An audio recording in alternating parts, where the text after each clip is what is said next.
Hello everyone. Welcome back to my YouTube channel. This is Sunshine.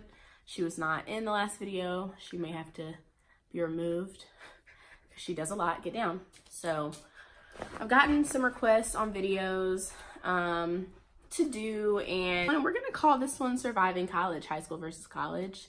I guess Surviving College 101. So it's gonna discuss how high school and college differ on different levels, and I'm kind of just gonna do like, this is what high school was like versus this is what college was like. And I'm not finished with college yet, but I'm almost done.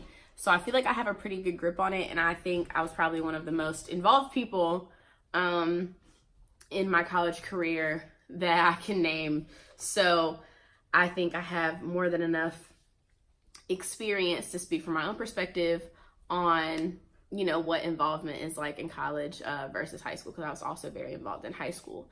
So I'm going to start off with just like friends.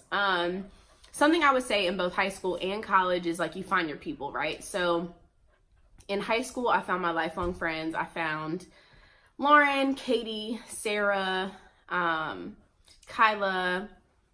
Jabril, some people that I will always remember and never forget. And I definitely think that finding those people in high school made high school more enjoyable for me, for sure. I don't know what high school would be like without those people, because I spent most of my time with those people, even in class, out of class, weekends, parties, trips. I was with all those people.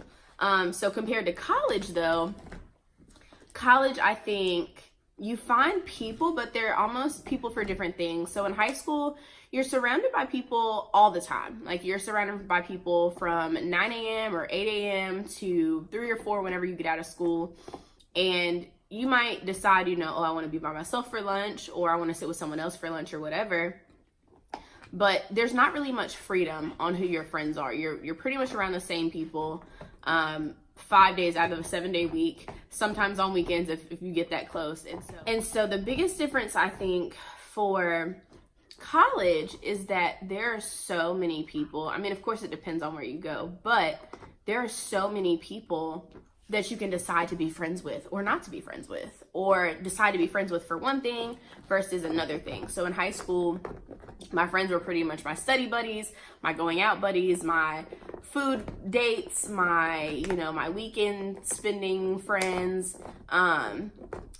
I used my friends for pretty much everything. They were like universal. I think in college, I have friends that, you know, I might want to go out with. I might have friends that I know I can't study with, so I don't use them as my study friends. I have friends for studying. I have friends for just sitting in the house and, you know, spending time. I have friends that I might want to go on like an adventure with. I have party friends. I have things like that. And I think that that's a big difference, is that your friend groups don't have to mesh. I think at high school, again, your friends are pretty much all in the same friend group for the most part. At least that was my experience. And so having my core group of friends all be in the same friend group, we all did the same things. That's how our friendship started. That's a huge difference, is like finding those people to kind of feed into those different parts of your life. Because if you don't find those people, then you're not going to be very balanced. I'll say that. I think that there are people for balance. And then there are those friends that you can do all those things with. You know, don't get me wrong. You can definitely still have your universal friends. I just think that you have a little bit more freedom in how you choose your friends and how you spend time with your friends in college versus in high school. So that's the first thing. I think a big part of both high school and college is finding your friends and enjoying time with people. I think that you need people to get through these experiences, especially college, because college is a rough ride. You know, even for the most privileged of people with every opportunity handed to them, there's still going to be moments of struggle in college. College is just a new situation. And if you've never been away from home and away from parents and things like that, it's a totally different experience. And I'll get to that later, but college is like a big deal. And so finding people that are like-minded, even in different aspects of your life, is super important. So I definitely would say the first tip to surviving college is finding your people. Definitely find your people. So tip 2, relationships. This kind of goes into the friend piece, but this is more so romantic relationships. I was not involved romantically with anybody in high school, not on a serious scale. There was a lot of texting, and, you know, Kik was the thing. So, you know, talking to people online and, you know, meeting new people. Instagram got really big in high school. Twitter got really big. So just meeting people on those apps and talking to them and like having your little like boyfriend or your little crush or your woman crush Wednesday or man crush Monday, like things like that kind of started, that was the birth of those things. And so, you know, relationships weren't really as serious as they can get in college. I think a lot of people might meet their, you know, the love of their lives in high school, but a lot of people that I know meet the love of their lives in college. And a lot of people that I know now, I'm 22 years old, a senior in college, graduating in December. People that I know are having kids and getting married. So life comes at you fast. I'll say that, especially when it comes to romantic relationships. If you have not been in a lot of romantic relationships in high school, which even if you have been in a lot of romantic relationships in high school, I would challenge you not to try to do that, or try not to do that when you go to college. There are so many people in college that it's almost just, I don't want to say it's a waste of your time, because like I said, some people do find the love of their lives, but it's a lot. Like there's a lot of options. There's a lot of opportunity to meet people and to experience people in different ways. In the same way that you can find friends to do certain things in your life, you can find people to do certain things in your life. So for me, there are some guys that I would like to just hang out with. And there were some guys that, you know, I wanted to cuddle with or get physical with. And there were, you know, some guys that I would like, oh, like we should go out and like go to a party, or, you know, go out on the town and do something fun. There are different people for different things, in the same way that your friends are, that there are, you know, romantic partners. And I would say that college is the time to explore something like that. Now, I'm not saying if, you know, you find the love of your life in high school and you go to college, just drop them and don't, you know, continue that relationship. But I would definitely say if you go into college single, be single. You have the rest of your life to find the love of your life. And no one's saying you won't find them, but you have the rest of the life to spend with them. So why not enjoy your college years and be single and mingle and social and find out what you like and find out what you don't like. If that means that, you know, you have a few different relationships in your college career, there's nothing wrong with that. I'm not going to say go this way or that way. Well, I guess I kind of did, because I said be single, but that's just from my personal stance. I think I got wrapped up a lot, even early on, in trying to be with somebody that I didn't really get to experience what it was like to go, you know, be crazy at a party. And when I say crazy, I just mean like social and to socialize with different people and to be flirty and spontaneous and things like that. I think I kind of cheated myself out of that, trying to be with somebody very seriously early on in college. And I mean, it ended up biting me in the butt in the end, but that's not how it works for everyone. And so I'm just speaking from my experience using I statements. I would encourage you to, you know, see what's out there, explore, you know, find yourself. Honestly, I mean, relationships are great and people are cool, but like college is time to see what you're interested in and explore your values and your morals and your interests and your passions. And people kind of get in the way of that sometimes, especially romantically, because it takes so much to be in a mutual reciprocal relationship with someone and for it to be healthy, that just take care of yourself first. If you're not completely feeling whole and happy as yourself, you have no business trying to add anyone else onto your life. So I would say explore yourself first and then explore what's out there. Don't tie yourself down unless it's tying yourself to yourself. And I don't know, live your life. You're single, you're young, you have a ton of life left to live and a ton of people to meet. So take advantage of that in college, because there's tons of people to meet. Next up is involvement. So I was pretty involved in high school. I was in like the beta club. No, that was in like middle school. The honor society. I was in the honor society in high school. I was an ambassador for my school. I did like Rotary Club. I played an instrument, so I did a lot of like all county, all state things. I had private lessons. I did a lot of different things in high school, and I was very involved. And somehow I wasn't always tired. A huge difference, I think, for me in college is that I got involved very, very quickly. So freshman year, I kind of spent my time figuring out the communities on campus, the communities that I aligned with, and what their missions were. And I applied them to myself. And by sophomore year, I was involved in probably 3 or 4 different organizations. Now, they say in college to use 3 organizations for 3 different things. 1 for fun, 1 for service, and 1 for scholarship. And I don't think I had 1 for scholarship. I did different service projects on campus, but I wasn't in an organization for it. And I was an ambassador for the African American Cultural Center here. So I guess that could count as service and kind of count as fun. I was around a community that I enjoyed and I aligned with morally, but also we did service in the way that we helped the center and helped keep the center running with programming and things like that. Now, I was also an orientation leader my sophomore year. So my entire summer was dedicated to helping incoming students at NC State come in and feel comfortable and knowledgeable about the resources that they had on campus. And nothing was wrong with that.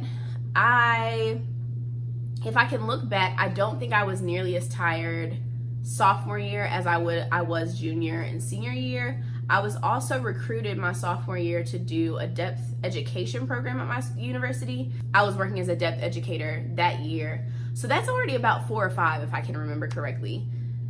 So that was a bit much, but I wasn't tired yet. I think that was because freshman year, I kind of learned the ropes of things. I spent time, but I wasn't like, balls to the walls doing everything that year. I was still kind of getting into the mix. By junior year, I was doing all of these things. I became a symposium counselor that next summer, then got added into a scholars program. So now I'm doing the scholars thing. Then I joined a sorority. And I think I probably had, and then I was a social activist my sophomore year. And so that really took off that year as well. And by junior year, people were just continually asking me to do things in that realm. And so I was doing speeches, I was doing events, programs, sitting on panels, recording videos, showing up to events, going to town halls. Between sophomore and junior year, things started to get hectic. And by, this past year, senior year, I was drained. Now compare this to me in high school. I was involved in high school, like I said, but in college, I was in everybody's office doing every single thing I possibly could.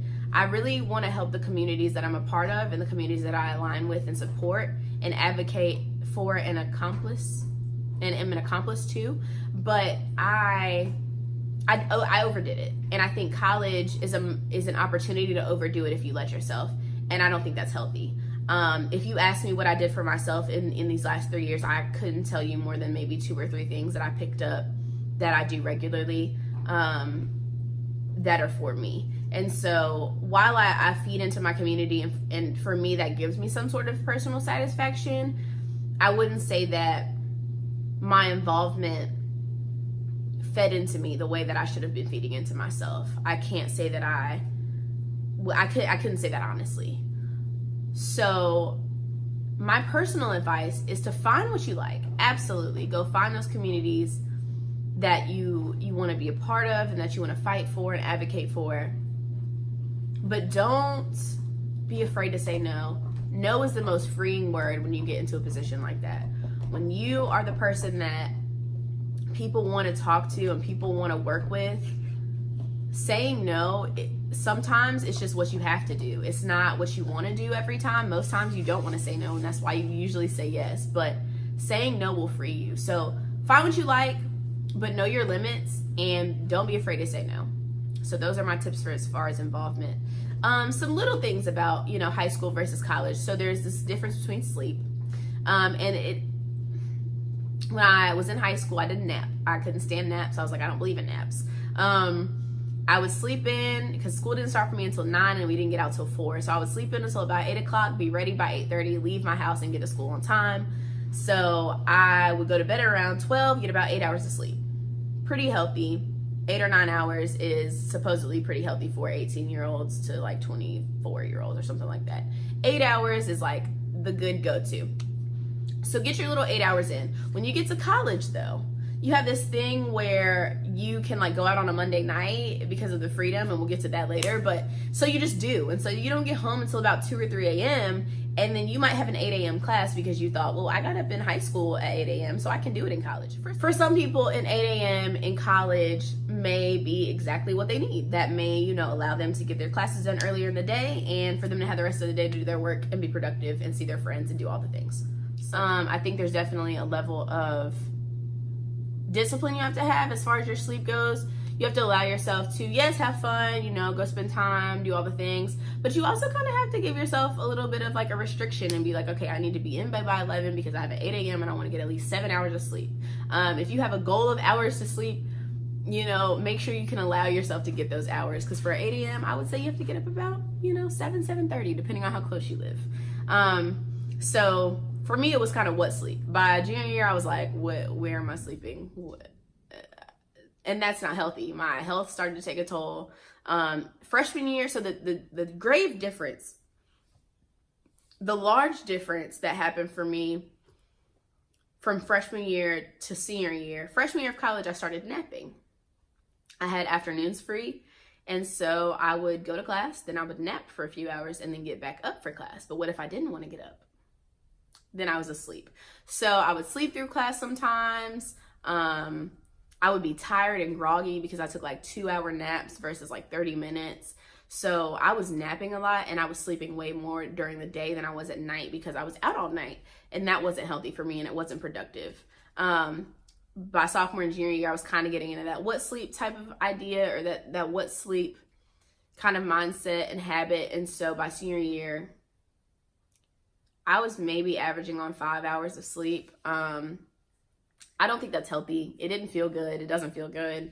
I'm still fighting with that sometimes now, even to just get an adamant amount of sleep so that I can function correctly during the day. Because I know personally, I like a good 9 hours now to function correctly. And if I can't get my 9 hours, then I'm really no good to you. And I know that. And I still sometimes will be like I'm probably going to go out tonight and I got to get up at 8 o'clock to go to work tomorrow. So we're working on it. It's a work in progress. Do as I say, not as I do. But sleep is very different. So give yourself discipline and restriction when it comes to sleep in college. Homework, grades, and teachers. These are all very different. In high school, I can't say I was spoon-fed, but in comparison to college, I was. I had honors and AP classes, so they weren't easy necessarily, but I didn't have to study for them because I was one of those very lucky kids that could just get material very quickly and, you know, push it out for a test or a paper or whatever. High school wasn't very difficult for me. My AP classes were a little bit tough, but everything else I really could just breeze through. So I didn't even have study habits when I got to college. When I got to college, I learned I had to study, and I was like, I don't know how. And so I had to figure out different ways to study. And for a really long time, I didn't have any study habits. I tried everything, and sometimes it worked, sometimes it didn't. Studying is great, but if it's not consistent, there's no point in even doing it. And I think that's where I lacked a lot, is my consistency with studying. So I would say definitely get some consistent study habits and know what works for you. Figure out what kind of learner you are. If you're a tactile learner or an audio learner or audible learner, or, or auditory versus tactile versus oral, things like that. It makes a difference. So if you learn better by someone speaking to you, listen very closely in lecture. If you learn tactile, maybe writing out the notes again, or figuring out a way. Like, I'm a visual and tactile learner, so sometimes I have to draw pictures or make things very bright so that I can, understand and remember them, that I wrote this in green or I wrote this in blue. Maybe record your lectures if you know that you can't really listen in class because it's going so fast, but you do better later. Ask your professor if you can record them. There are different ways to study, and you can look tons up online. Google's incredible. There are different apps like Quizlet and Course Hero and Study Blue and things like that out now. So there's really no excuse. Not every classroom is built for every learning type, and that's just the harsh reality. It's not something that I necessarily support, but that's just how college is. Sometimes you don't always get a professor that cares about how you learn. They just want to get the material out to you and see that you remember it. However that works, That's none of their business. They're giving you what you need to pass the class, and if you can't pass it, that's not on them. That's also another big difference. The teachers don't have to care. In high school, the teachers don't have to care either, but there's testing, there's scoring. People know if you get held back in a grade and know what classes you're in and know what teachers you have. In college, there's so many professors, so many classes with different professors that no one really has to care. No one has to care about what you're doing. They're getting paid regardless. You're paying them. So if you don't show up to class, they don't care. Sometimes you don't have attendance policy. Sometimes you do, but sometimes you don't. I've had plenty of classes that were like 30 people and they were like, show up if you want, as long as you are there on test days and get your work done. That's not our business. So I would definitely do that. Knowing that difference between teachers not having to care and teachers choosing to care. That's a big difference for me. That was in high school. Grading, if you're on a weighted grade system, they don't do that in college. It's a 4.0. You might get over a 4.0 because it's like plus or minus, but there's not like it's not like a 4, 6 or things like that. It's not like super weighted in the same way, I guess. It might be weighted a little, but it's not the same. Other than that, just get your work done. Oh my goodness, pro tip, a syllabus is your best friend. So if you show up that first day or the first week of class, you should get a syllabus from your professor. The syllabus will outline, should outline every single piece of material you'll need, whether that's a textbook, supplementary materials, whether you need test booklets for test days, things like that. It'll also tell you your attendance policy. It'll tell you the email. It'll tell you the office hours. Go to your professor's office hours, because going to office hours will make the difference between an A and an A+, and that makes a difference in your GPA. So that the syllabus will have it should have all of your assignments for the entire semester. They'll say, adjustments as necessary or as marked, but a syllabus is really your best friend, especially if you don't have an attendance policy and you don't want to go to class. I would say go to class because you're paying to, but if you decide not to go to class one day, you still have that syllabus to tell you what you missed and what you should be doing by the next class period that you go. So that's a pro tip for the homework and assignments. Food. Oh my goodness. So I'm not going to flex and say I didn't eat a lot in high school. I ate a lot in high school, but I worked out a lot in high school. My health was different. So I was eating Chick-fil-A, Chipotle, and Jimmy John's pretty regularly just because it was near my high school. But that was on my dime, right? So that's on like paper money, debit card, dime. I can see that transaction happening. When you get to college, if you are one of the privileged students to have a meal plan, you don't see that money. You just know that you have a meal plan. You have 12, 14, 16 unlimited meals a week. You know that you have this amount of dining dollars or flex or whatever you call it at your university, and that's just what it is. You are going to spend on food because you just don't care, because you don't have to care. You know that you have meal equivalencies or that you have this many swipes, so you use the swipes. That is a blessing and a curse, because it's like, okay, well, I'm hungry. Let me go get something. I don't have to worry about it. Cool. But then it's also like, I'm kind of bored and like I could eat. That's not the same as being hungry. My freshman year, I gained the freshman 15, and by my sophomore year, I had gained like the freshman 20, 25. I guess the sophomore 20, 25. So I'm at the heaviest I've ever been now, and I didn't even have a meal plan, if that tells you anything. Just being cognizant of your eating habits is super important.